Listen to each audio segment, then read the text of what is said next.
voulais commencer cette première vidéo au centre, en plein centre de Tel Aviv, sur le boulevard en fait Ben Gurion et l'intersection entre Ben Yehuda, qui était un des premiers sionistes, Ben Gurion qui était donc le premier ministre et le principal fondateur, qui était un grand socialiste et qui a voulu terminer sa vie dans un kolkhoz, dans un kibbutz, dit-on ici, mais on l'a refusé.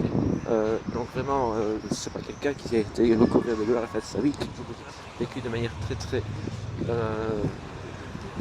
modeste. Et je voulais montrer le centre de Tel Aviv, donc bien, tout plat, très différent de Los Angeles, oui, très différent de Los Angeles, mais aussi de Jérusalem.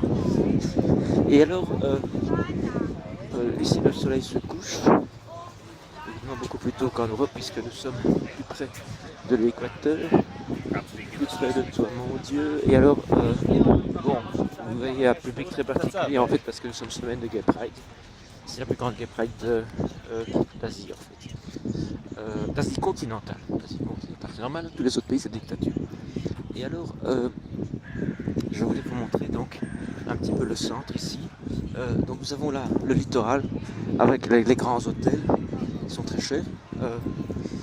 Mais ça c'est pas vraiment tout à fait le vrai Tel Aviv, c'est Tel Aviv Beach, on va dire, mais ici ils sont vraiment au centre.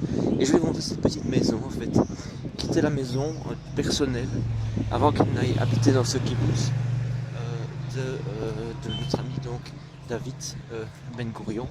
Et donc vous voyez simplement cette modeste maison qui est devenue maintenant un musée et elle est donc gardée.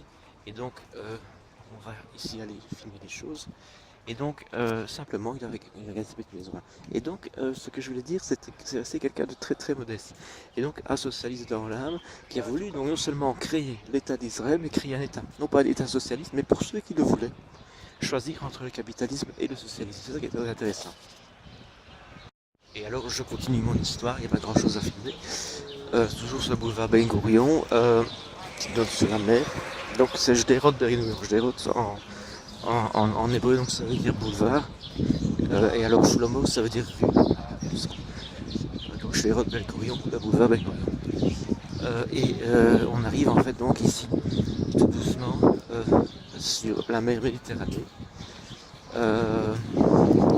L'État d'Israël faisant en profondeur environ seulement, ça veut dire 70-80 km de profondeur. Quand on va vraiment du Jourdain jusqu'à Jérusalem, donc ça c'est en compte l'état actuel avec les différentes annexions de 48 et de 67, annexions de 67 qui ne sont pas donc admises par le droit international.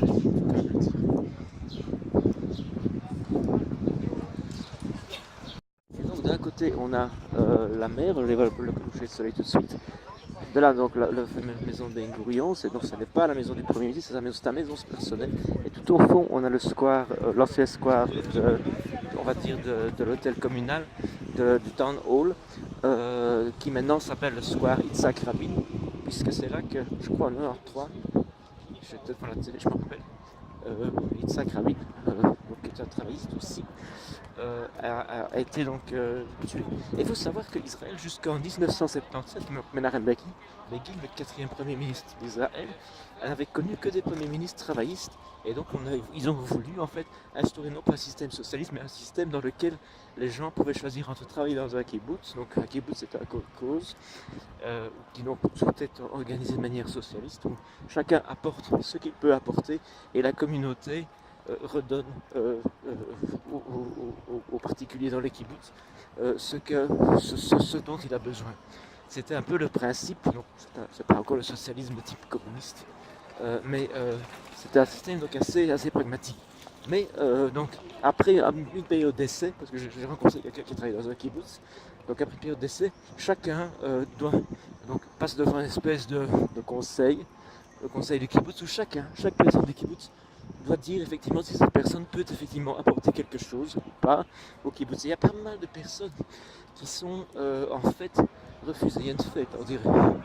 Ah bah oui, il y a une fête. Ah ben voilà, mais gentil la fête. Et nous arrivons aussi donc sur la marina.